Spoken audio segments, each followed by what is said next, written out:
If you're over 60 and feeling unsteady, it's not just aging, it's often because the vital connection between your brain and your feet has gone quiet. This connection is like a two-way radio. Your feet send information to your brain about the ground you're standing on, and your brain sends signals back to adjust your muscles instantly. When that radio gets fuzzy, even strong legs can stumble. The good news is that this connection can be reawakened, and it doesn't take hours at the gym or fancy equipment. In fact, the most effective exercises are simple, safe, and can be done right at home. In today's video, I'll guide you through 3 powerful brain-to-feet moves used in physiotherapy to rebuild this connection fast. They will challenge your balance, sharpen your reflexes, and retrain your body to react automatically when you're walking, turning, or standing still. Stay with me, because by the end of this session, you'll not only feel more stable, but also more confident moving through your day. Let's start with the first move, which forces your brain to work harder to keep you upright.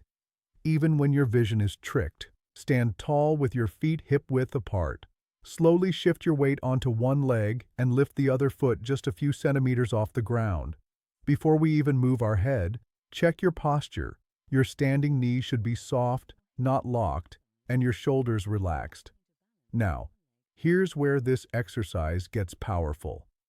As you hold your balance, begin to slowly turn your head from side to side, as if you're looking over each shoulder.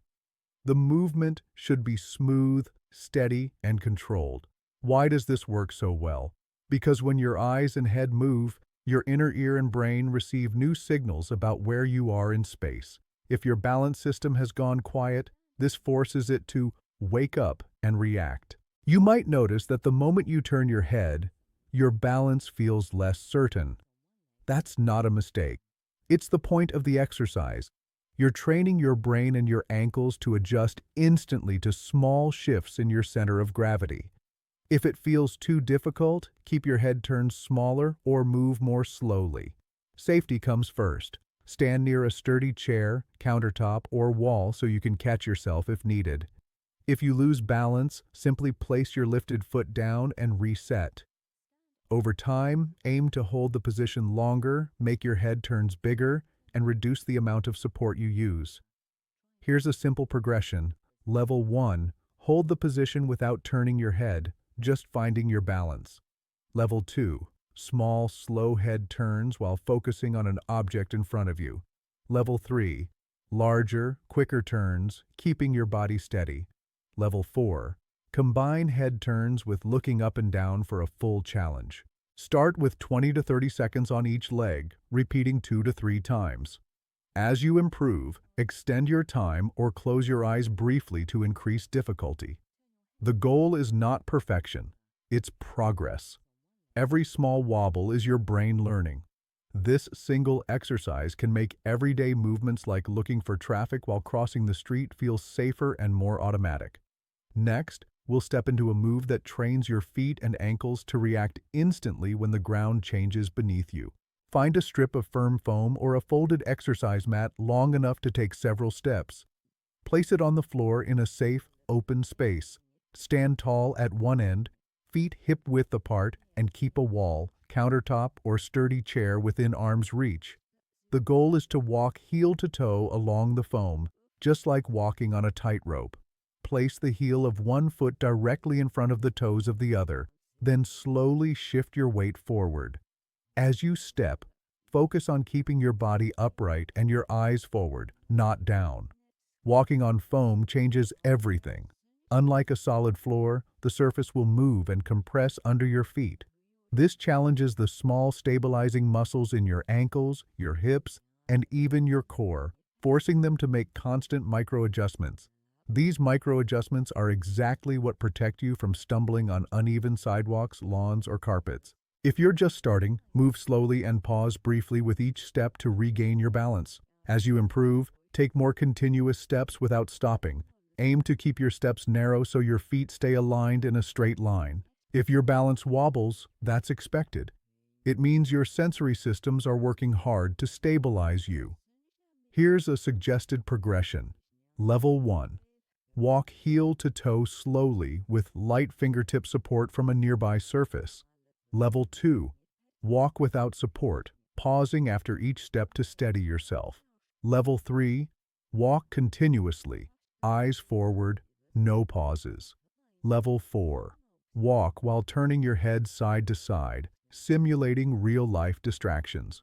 Start with 3 to 5 passes along the foam, resting as needed. Over time, add more passes or combine with other balance drills for a fuller challenge.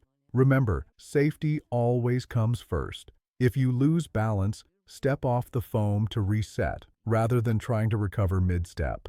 This reduces the risk of sudden falls. Mastering this exercise will make you more confident in situations where the ground is unpredictable, like grassy parks or thick rugs. Next, we'll focus on a move that combines lower body power with functional daily movement, helping you stand up with strength and stability every time. Place a sturdy chair against a wall so it won't move. Sit tall, feet flat on the floor, hip width apart, and knees bent at roughly 90 degrees.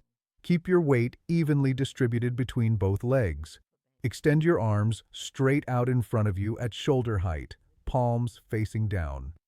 To begin, take a deep breath and lean slightly forward at your hips, bringing your nose over toes. This forward lean is crucial. It shifts your center of gravity so you can rise without straining your lower back or overusing momentum. From here, press your feet firmly into the floor, engage your thigh and glute muscles, and stand up in one smooth, controlled motion. Once standing tall, immediately raise your arms overhead, reaching toward the ceiling. This extra arm movement challenges your core stability, improves shoulder mobility, and slightly shifts your balance point, forcing your body to adapt. Hold the reach for a brief moment, then slowly lower your arms as you bend your knees and control your descent back into the chair. Avoid collapsing into the seat. Aim for a soft, quiet landing. The key is control. Many people push off with their hands or let gravity take over when sitting down, but this exercise trains the exact muscles and coordination needed for safe, strong transitions from sitting to standing in daily life. It strengthens your quadriceps, glutes, calves, and core, while also reinforcing balance when your body position changes quickly. Here's a suggested progression. Level 1. Perform the movement with your arms extended forward only, using a light fingertip push on the chair if needed. Level 2. Add the overhead reach once you stand. Level 3. Hold a lightweight object in your hands as you reach overhead for added challenge. Level 4. Perform the movement at a steady pace for endurance, but always with full control. Aim for 8 to 12 repetitions, resting between sets. Over time, this will make everyday movements like getting up from low chairs, toilet seats, or car seats far easier and safer. This exercise doesn't just build strength, it builds confidence. By practicing controlled sit-to-stands with an added reach, you prepare your body for one of the most important and common movements in life, reducing the risk of falls during transitions. Next, we'll wrap up with key tips, common questions, and a special invitation to keep improving with us. Before we finish, let's answer a few common questions. One of the most frequent concerns is, what if I can't do these exercises without holding on? The answer is simple. Start where you are. Use a wall, countertop, or sturdy chair for light support until you feel more stable. Over time, reduce the amount of contact until you can perform the moves independently. The goal is gradual improvement, not perfection on day one. Another question is, how often should I do them? For best results, practice these exercises 3 to 5 times per week. Consistency matters more than intensity. Even just a few minutes a day can create measurable changes in your balance, reaction speed, and overall confidence. Some people ask, when will I see results? Many notice small improvements within 2 to 3 weeks, like fewer wobbles when standing or feeling steadier when walking on uneven ground. Bigger changes, like quicker reactions and smoother movements, often show up after a month of steady practice. Safety is always the top priority. If you feel dizzy, lightheaded, or experience pain during any of these exercises, stop immediately and check with your doctor before continuing. Never push through discomfort. Progress should feel challenging but controlled. If today's session opened your eyes to the connection between your brain and your feet, I encourage you to commit to practicing. The more you engage these systems, the sharper and more automatic they become. These small investments of time now can mean more independence, more confidence, and more freedom in your daily life. I'd love to hear from you. In the comments, tell me which of the 3 exercises felt most challenging for you. Was it the head turns, the foam walk, or the sit to stand with reach? Sharing your experience can help others who may be struggling with the same thing. And if you found this video helpful, give it a thumbs up and share it with a friend or family member who could benefit. We have many more practical, senior-friendly routines right here on the channel, covering balance, strength, mobility, and everyday confidence. Make sure to subscribe so you don't miss the next session. Your journey to better balance and a stronger connection between your brain and feet starts now. And I'll be here to guide you every step of the way.